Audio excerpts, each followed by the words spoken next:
साथियों, आप सभी को नमस्कार। तो हम लोग यूजीसी नेट के लिए पेपर 1 देख रहे थे। पेपर 1 में हम लोग यूनिट 9 देख रहे थे और यूनिट 9 का जो टॉपिक है ये है पीपल डेवलपमेंट एंड एनवायरनमेंट।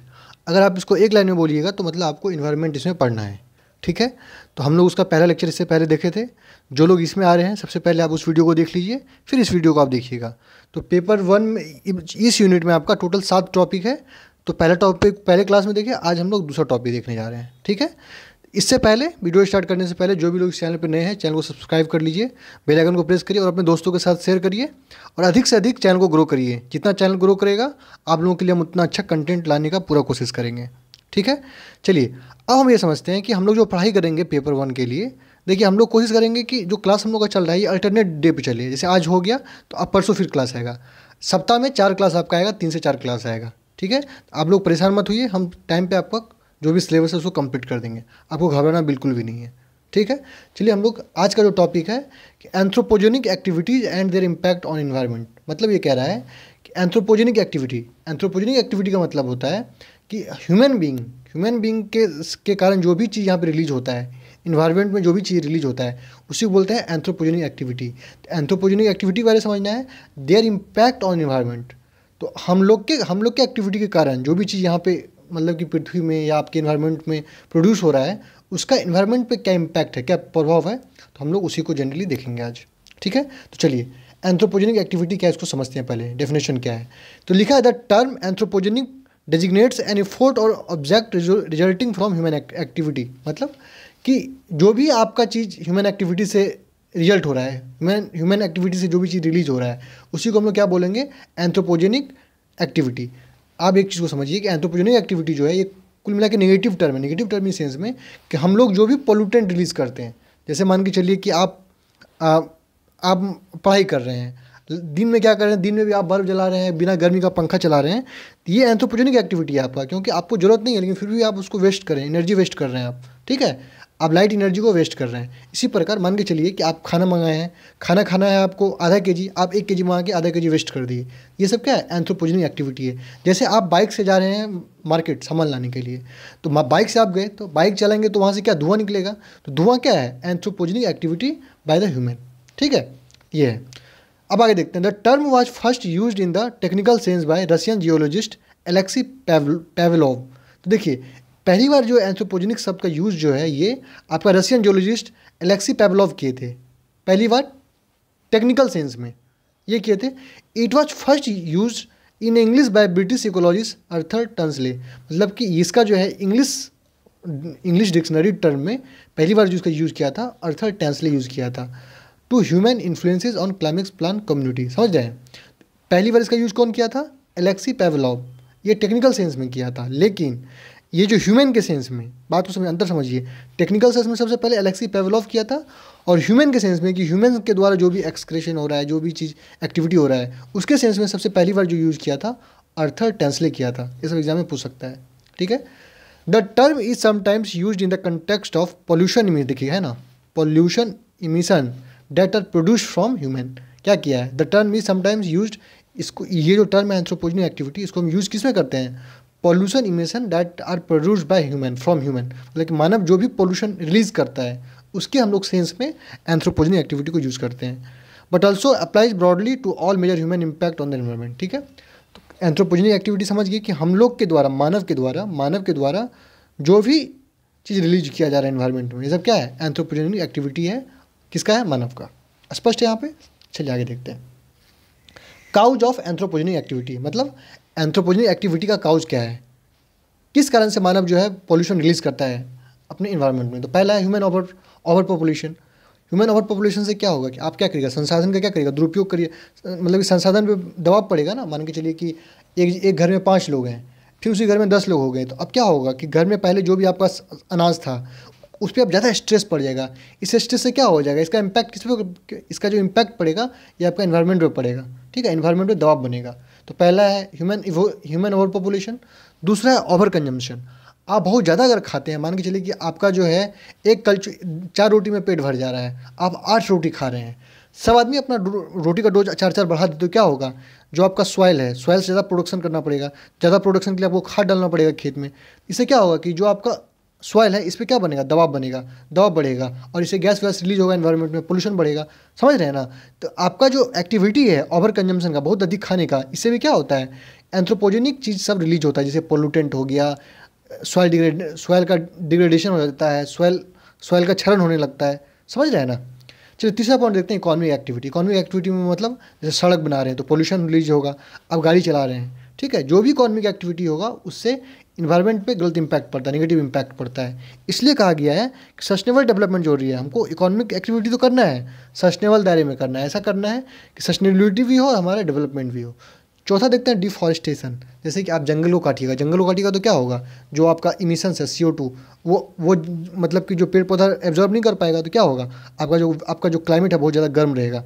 इसी से ग्लोबल वार्मिंग का खतरा बढ़ता है, ठीक है। तो जो भी चीज़ है इससे क्या हो रहा है, इन्वायरमेंट पे नेगेटिव प्रभाव पड़ रहा है, ठीक है। अगला पॉइंट देखते हैं, एग्रीकल्चर। देखिए एग्रीकल्चर पे बहुत ज़्यादा स्ट्रेस होता है, तो आपको पता होना चाहिए कि एग्रीकल्चर से मीथेन गैस CH4 ये गैस रिलीज होता है। बहुत ज़्यादा अगर खेत में आप खाद वाद डालेंगे इससे हार्मफुल गैस रिलीज होता है, जैसे CH4 हो गया, मीथेन हो गया, नाइट्रोजन मतलब कि नाइट्रोजन डाइऑक्साइड हो गया। ये सब क्या है, ये सब आपका ग्रीन हाउस गैस है। इस पर आपका वेदर पे बहुत, जो आपका क्लाइमेट पे बहुत नेगेटिव इंपैक्ट डालता है, ठीक है।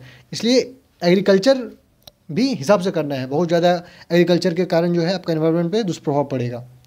अलग मैन्युफैक्चरिंग में आपको पता है पानी चाहिए होता है, पानी का बहुत ज़्यादा बर्बादी होता है, इलेक्ट्रिसिटी बहुत ज़्यादा चाहिए होता है, वहाँ से धुआं निकलता है। तो ये सब क्या है, एंथ्रोपोजेनिक एक्टिविटी। ये सब मतलब ये सब किसके कारण रिलीज हो रहा है, मानव के कारण रिलीज हो रहा है। समझ रहे हैं, स्पष्ट हो रहा होगा आप लोगों का आई थिंक। अगला है लाइट पोल्यूशन। लाइट पोल्यूशन क्या है, जैसे रात में क्या होता है कि आप स्ट्रीट लाइट जलाते हैं, स्ट्रीट का लाइट रात में जलाते हैं और उसके बगल में मान के चलिए लेक है, उसमें मछली है। तो आपको पता नहीं है कि अगर किसी भी लेक के आसपास लाइट जलता हो रात भर तो जो मछली का जो साइकिल है, उसका जो लाइफ साइकिल है वो गड़बड़ा जाता है। इससे पूरा इकोसिस्टम गड़बड़ाने लगता है, ठीक है। इससे क्या होगा, इन्वायरमेंट पे आपका नेगेटिव इम्पैक्ट पड़ेगा। इसलिए लाइट पोल्यूशन भी एक बहुत बड़ा रीजन है एंथ्रोपोजेनिक एक्टिविटी का। अगला देखता है माइनिंग इंडस्ट्री। आपको पता है माइनिंग से क्या होता है कि बहुत ज़्यादा जो आपका डस्ट है, धूल है, वो रिलीज होता है एटमॉस्फेयर में, इससे इन्वायरमेंट पर नेगेटिव इम्पैक्ट पड़ता है। फिर क्या होता है कि आपका जो लैंड है वो कमज़ोर हो जाता है, ठीक है। वहाँ पे बहुत सारे इशूज़ आपका डेवलप होने लगता है, ठीक है। अब आगे देखते हैं ट्रांसपोर्टेशन से क्या होता है, पोल्यूशन रिलीज होगा, आपको पता है।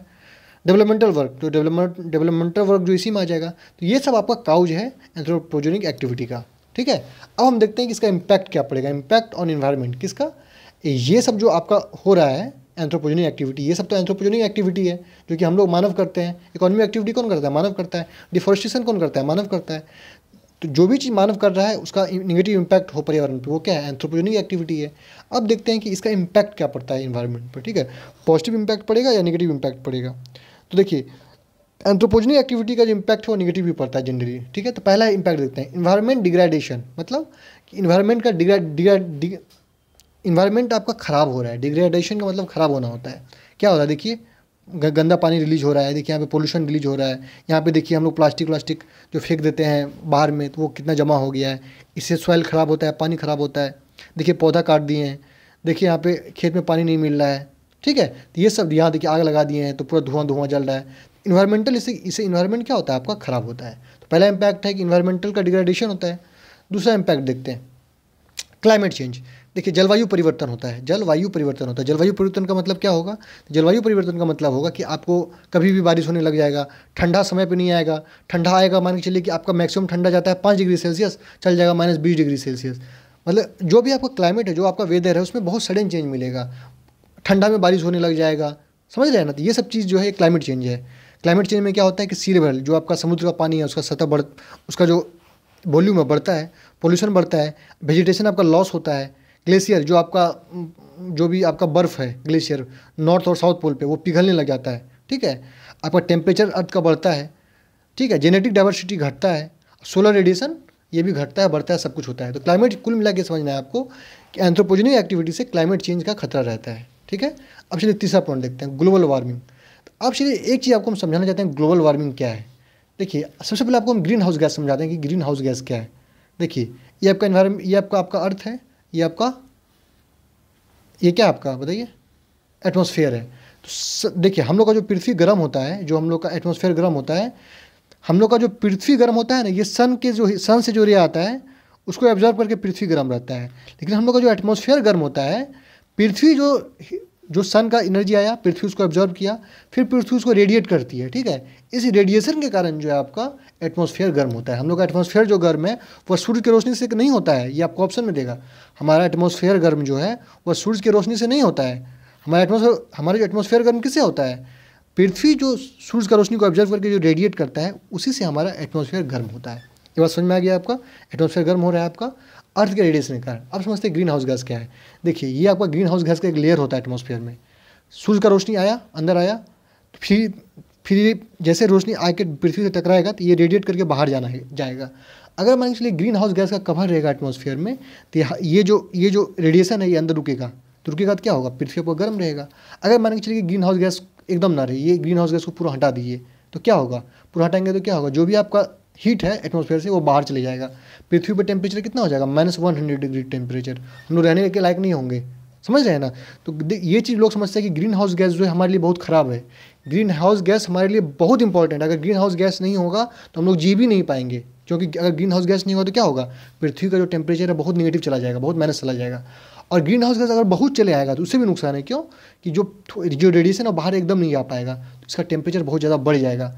अभी 50 डिग्री टेम्परेचर हो रहा है गर्मी में, तो ये 80 डिग्री चला जाएगा, तो क्या होगा? बहुत गर्मी बढ़ जाएगा, ग्लेशियर पिघलने लग जाएगा, समझ रहे ना? तो ग्रीन हाउस गैस जो है एक सीमित मात्रा में हमारे एटमॉस्फेयर में चाहिए। ये समझ गए? आप आगे देखते हैं।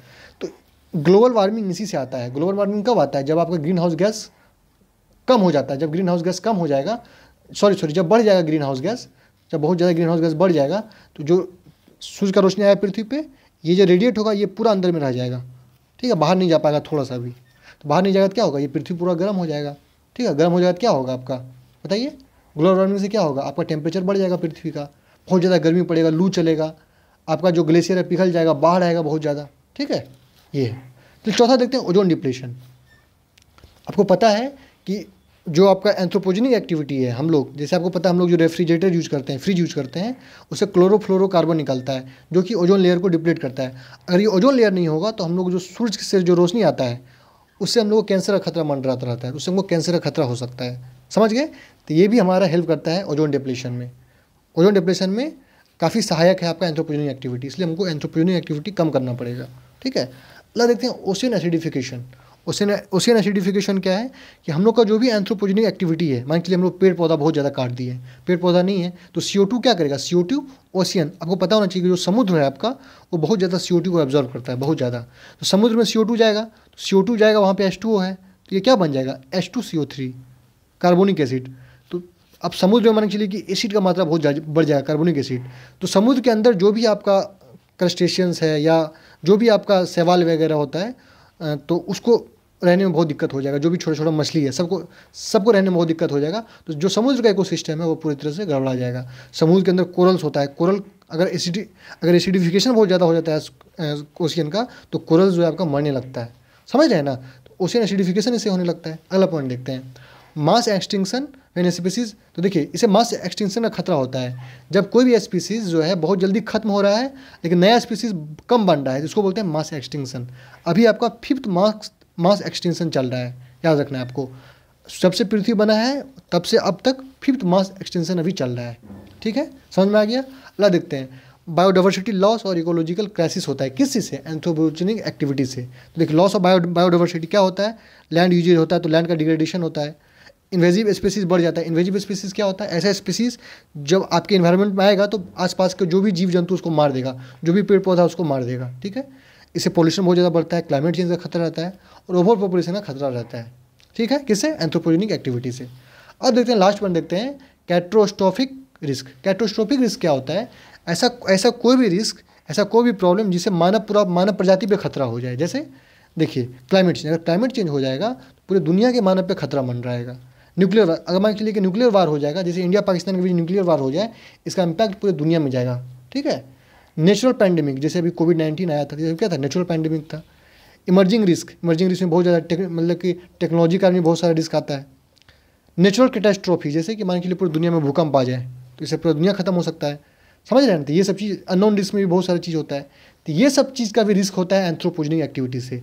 इसलिए हम लोग को एंथ्रोपोजेनिक एक्टिविटी कम से कम करना पड़ेगा, जिससे कि इन सब चीज़ों से रिस्क बचा जा सके। समझ रहे हैं आप लोग? Thank you.